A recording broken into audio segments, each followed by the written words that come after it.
Today, we're making a decision point on brand awareness for your business. This is important because it'll inform how your content is generated, right? How you show up on social media, how your company is perceived.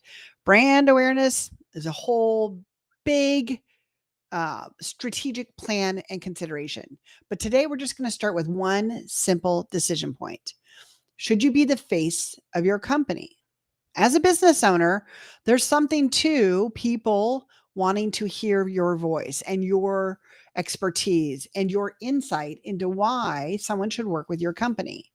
So, this can be a great move if you've got a lot of authority in your area.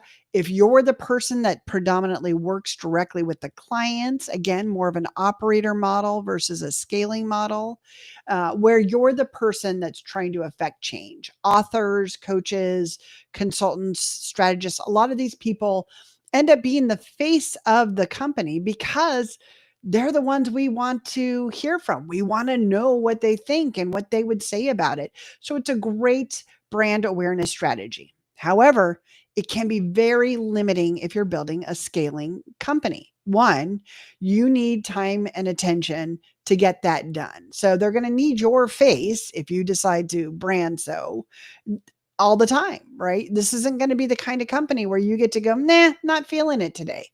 If a big part of the brand awareness is your face as the CEO and business owner, then that does mean you have to consistently show up.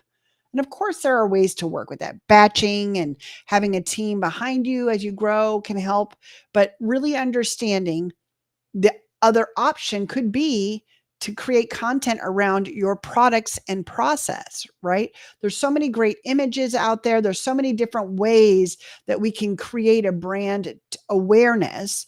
And it can be, storytelling. It can be experiential, right? Sharing experiences on why your company is better.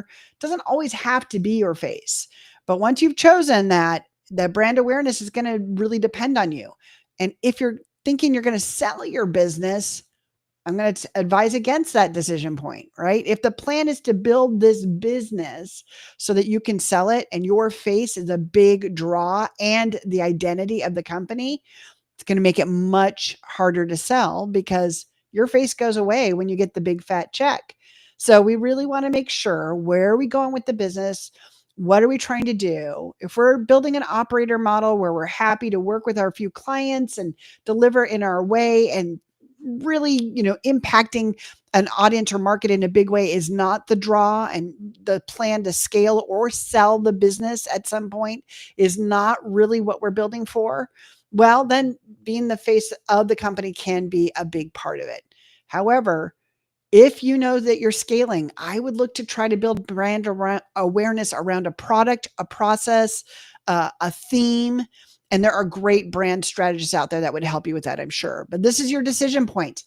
Are you going to be the face of your company, or are you going to try to find a brand awareness based around your product or process? Let us know in the comments.